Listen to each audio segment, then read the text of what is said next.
Welcome back. You are listening to the home of forbidden romances. Prepare yourself, because tonight's story will leave you breathless. The bullet shattered the champagne flute in Julian's hand, sending a spray of crystal and vintage Dom Perignon across the velvet carpet. Yet the young patriarch of the Vane family didn't even blink. He just smiled, looking past the assassin's barrel to the shadow emerging from the hallway darkness, whispering, "Took you long enough, Kale?" The air in the penthouse was thick with the metallic scent of blood and the ozone smell of a storm brewing over the neon-lit skyline of Neosol. Kalen Thorne, a ghost from a past buried 5 years deep, stepped over the unconscious bodies of 2 guards. He wasn't the lanky boy in the university sweater anymore. He was broader, his skin mapped with scars that told stories of underground cages and mercenary wars. He held a silenced pistol with a grip so relaxed it was terrifying. He leveled it not at the assassin threatening Julian, but directly at Julian's heart. "I didn't come to save you, Julian." Kalen's voice was a low growl, vibrating with a hatred that sounded dangerously like obsession. "I came to finish what started in that dorm room." Julian Vane, the heir to an empire built on tech and blood, merely uncrossed his legs and leaned forward, exposing his chest to the gun. His eyes, the color of frozen violets, gleamed with a twisted, triumphant delight. "Then pull the trigger, my shadow. Or do you remember who you belong to?" Chapter 1. The Golden Cage and the Iron Dog. To understand the hatred, one had to understand the devotion. It began not with a kiss, but with a contract signed in ink and silence before Kalen could even walk. The Vane family did not hire security. They bred it. For 3 generations, the Thorne family had served as the shield to the Vane sword. Kalen was 6 years old when his father, the head of the Vane security detail, dragged him by the collar into the manicured gardens of the main estate. "Look at him," his father had commanded, pointing to a pale, delicate child sitting alone on a marble bench, reading a book far too heavy for his small hands. "That is Julian. You breathe when he breathes. You bleed so he doesn't have to. You are not his friend. You are his armor. Do you understand?" "Yes, sir," Kalen had squeaked. But rules were difficult for children. While the adults discussed mergers and assassinations in the high towers, Kalen and Julian existed in the blind spots of the surveillance cameras. Julian was a lonely prince in a glass tower, allergic to the sun and terrified of the thunder. Kalen became his warmth. They grew up as 2 halves of a whole. By 18, the dynamic had shifted. Julian had grown into a beauty that was sharp and dangerous. Aristocratic features, silver blonde hair, and a tongue that could flay a man's ego in seconds. Kalen had grown into a monolith of muscle and stoicism, dark-haired and brooding, trained in 7 forms of martial arts and tactical warfare. He stood outside Julian's classes. He tasted Julian's food. He drove Julian's car.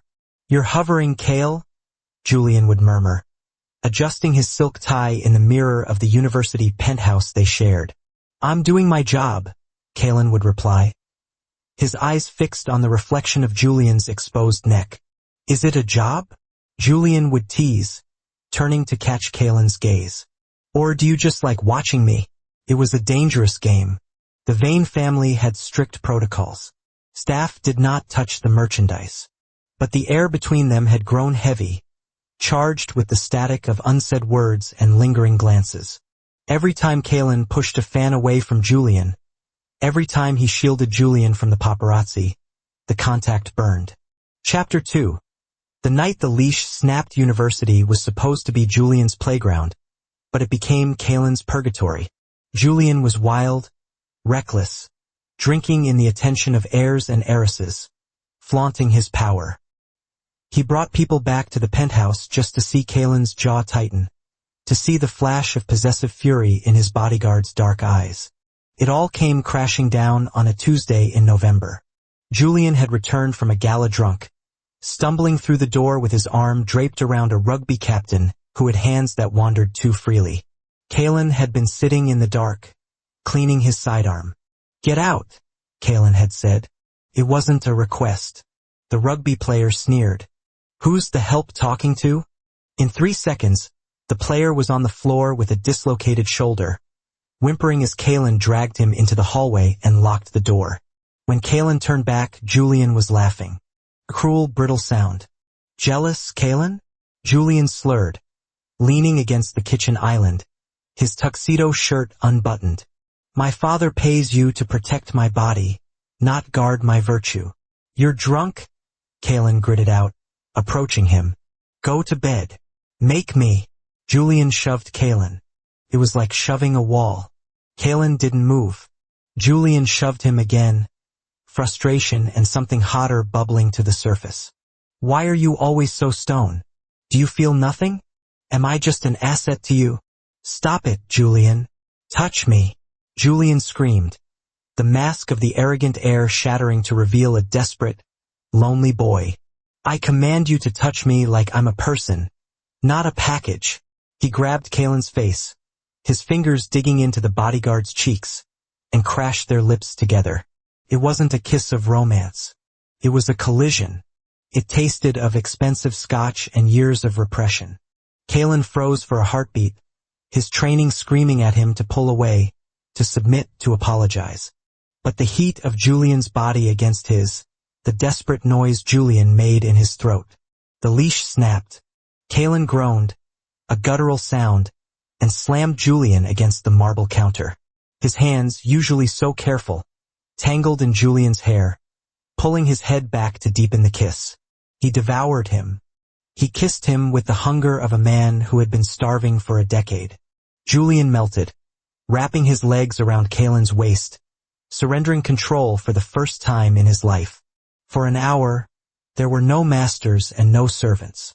There was only skin, sweat, and the terrifying realization that they were soulmates. But the morning light brought judgment, not peace. Kalen woke to the sound of the door crashing open. He was naked, tangled in sheets with the heir to the Vane dynasty. Standing in the doorway was Julian's father, Marcus Vane, flanked by 4 armed guards. Kalen didn't beg. He moved to cover Julian, his first instinct still to protect. Father, wait! Julian had started, his voice groggy. Silence, Marcus hissed. He looked at Kalen with the cold indifference of a man looking at a broken appliance. You broke the only rule, boy. The beating that followed was systematic. They dragged Kalen out to the living room. They didn't kill him, that would be too messy for the university dorms. They broke his ribs. They fractured his arm. But the worst blow wasn't physical. As Kalen lay on the floor, coughing blood, he looked up at the bedroom door. Julian stood there, wrapped in a silk robe. He wasn't fighting the guards. He wasn't screaming for them to stop. He was watching. His face was a mask of icy indifference, the Vane mask firmly back in place. Get him out of here, Julian said softly. He's fired. Kalen's heart shattered before his consciousness faded. He was thrown out into the rain, his contract terminated, his name blacklisted. He vanished into the underworld, carrying the scars of his loyalty and the bitter taste of Julian's betrayal. Chapter 3. The Wolf at the Door 5 years later. Kalen, now known only as Kale, in the underground fighting pits of Macau, sat in the locker room, wrapping his hands. He was a weapon now, stripped of humanity. He fought for money, he slept without dreaming, and he never, ever thought of silver hair and violet eyes. Until the door opened, and a man in a bespoke suit walked in. It wasn't Julian. It was the Vane family's lawyer. Mr. Thorne, the lawyer said, holding out a tablet. We have a job for you. I don't work for Vane, Kalen spat, standing up. He was a head taller than the lawyer, radiating menace. Marcus Vane is dead, the lawyer said calmly. Julian is the patriarch now, and he is in danger. Good. I hope he rots. He has specifically requested you. He bought your debt from the fight promoter. You belong to him again, legally speaking. Kalen laughed, a dry, humorless sound. I'd rather go to prison. The contract states that if you refuse, the orphanage your sister runs loses its funding. Julian was quite thorough. Rage, white-hot and blinding, flooded Kalen's vision. Julian was still doing it. Manipulating. Controlling. Pulling strings from his high tower. Fine, Kaelin snarled. Take me to him. He didn't plan to protect Julian. He planned to look him in the eye and watch him squirm. Chapter 4. The assassin in the penthouse which brought them to the present moment. The penthouse in Neo Seoul. The shattered champagne. The assassin on the floor, knocked out by Kaelin, and Julian sitting on the couch, smiling that infuriating, arrogant smile. I didn't come to save you, Kaelin repeated, the gun still aimed at Julian. And yet, the man who was about to slit my throat is unconscious, Julian drawled, standing up slowly.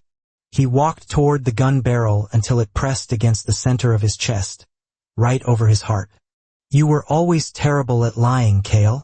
Why did you bring me back? Kaelin's hand didn't shake. After what you did, you watched them break me. You stood there and let them throw me out like garbage. Julian's smile faltered, just for a fraction of a second. He looked tired. Up close, Kaelin could see the dark circles under the makeup, the slight tremor in his hands. Because, Julian whispered, my father would have killed you if I had fought him. If I had shown even an ounce of care, he would have put a bullet in your head to teach me a lesson about attachment. Exiling you was the only way to keep you breathing. Kaelin blinked. The logic was twisted, Machiavellian, and perfectly in character for the Vane family. You're lying, Kaelin said, but his voice lacked conviction. Am I? Julian stepped closer, invading Kaelin's personal space. The scent of him, vanilla and rain, hit Kaelin like a physical blow. I waited 5 years. I waited until the old man was in the ground and the board was under my control. I waited until I was powerful enough that no one could tell me who I can and cannot have. Julian reached up and wrapped his hand around the barrel of the gun, lowering it slowly. I need you, Kael. Not because I can't hire other guards, but because everyone else in this room, Julian gestured to the city outside, wants something from me. My money, my influence, my body. You are the only person who ever looked at me and just saw. Julian. I hate you, Kaelin whispered, but he let the gun drop to his side. I know, Julian replied, stepping into the circle of Kaelin's arms, uninvited. Hate is just passion with the wrong framing. Chapter 5. Blood on the marble. The reconciliation wasn't soft. It was interrupted by the sound of the elevator chiming. Get down, Kaelin roared, his instincts overriding his emotions instantly. He tackled Julian behind the heavy oak sofa just as the elevator doors opened and automatic gunfire shredded the room. The assassin Kaelin had knocked out earlier wasn't alone. A cleanup crew had arrived. Stay here, Kaelin commanded. Kael, don't. Kaelin moved like a wraith. He rolled over the back of the sofa, firing 2 shots. 2 men dropped. He was a whirlwind of violence, channeling 5 years of rage into every punch, every shot. He wasn't fighting for a paycheck. He was fighting for the man cowering behind the sofa. But there were too many of them. A bullet grazed Kaelin's shoulder. Another caught him in the thigh. He stumbled, falling to one knee. A mercenary stepped forward, raising a shotgun to Kaelin's head. No! The scream didn't come from Kaelin. Julian Vane, the heir who had never lifted anything heavier than a fountain pen, scrambled out from cover. He grabbed the discarded pistol of the first unconscious assassin. He didn't aim, he just fired wildly. It was enough of a distraction. The mercenary turned, surprised.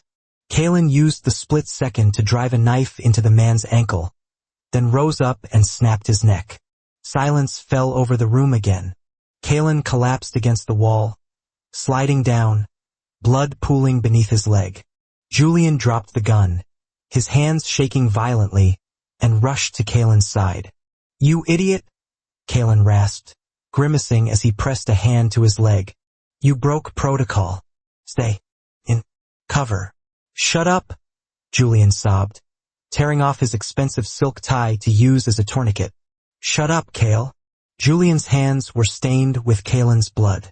He worked frantically, tying the knot tight. He looked up, and tears were streaming down his face, ruining his perfect composure. "I can't lose you again," Julian choked out. "I'd burn this whole city down before I let you go again." Kalen looked at the man he had sworn to hate. He saw the terror in Julian's eyes. He realized that for 5 years Julian had been just as trapped as he was, a prisoner of his own power, waiting for the day he could open the cage. Kalen reached out, his bloodied hand cupping Julian's cheek, smearing red across the pale skin. "Then don't," Kalen whispered. "Don't let me go." Chapter 6. The Viper tames the wolf. The recovery took weeks. They holed up in a safe house in the mountains, away from the prying eyes of the board and the media. The dynamic had shifted. Kalen was no longer just the bodyguard, and Julian was no longer just the master. One evening, by the fireplace, Kalen was testing the weight on his healing leg. Julian was watching him from the armchair, swirling a glass of wine. "My father's advisors want me to marry," Julian said quietly. "A merger with the Chun family." Kalen stopped moving. He turned, the firelight casting long shadows across his face. And I told them that if they bring it up again, I'll have them removed." Julian stood up and walked toward Kalen. "I told them I already have a partner." "A partner?" Kalen raised an eyebrow. "Is that what I am? I thought I was the help." "You are my life insurance," Julian murmured, stopping inches from him. "You are my sanity. You are the only thing in this world that is real." Julian reached out, his fingers tracing the scar on Kalen's lip, a souvenir from the beating 5 years ago. "I'm sorry," Julian whispered, "for that night, for the years in between, for everything." Kalen caught Julian's hand. He kissed the palm, then the wrist. "You saved me, Julian. I know that now. But you used a hell of a complicated way to do it." "I'm a vain," Julian smirked, though his eyes were soft. "We don't do simple." Kalen pulled Julian close, wrapping his arms around the heir's waist. The height difference was still there, the strength difference still evident, but the power balance had equalized. Julian commanded the world, but Kalen commanded Julian. "No more secrets," Kalen said, his voice low and dangerous. "And no more hiding. If I stay in your bed, not at the foot of it. I stay by your side, not in your shadow." Julian tilted his head back, exposing his throat in a gesture of ultimate submission that he would offer to no other living soul. "Deal," Julian breathed. Kalen kissed him. It wasn't frantic like the college dorm. It was slow, possessive, and deep. It was a seal on a new contract, one written not in ink, but in shared blood and scars. The bodyguard had returned, not to serve, but to rule alongside his king. And that is how the Viper tamed the wolf, by letting himself be devoured. If you enjoyed seeing Kalen finally take control and claim what's his, destroy that like button. And tell me in the comments. Would you forgive a lover who exiled you for 5 years to save your life? Or is that a betrayal too deep to heal? I'll be reading your answers. Subscribe for the next chapter. Until then.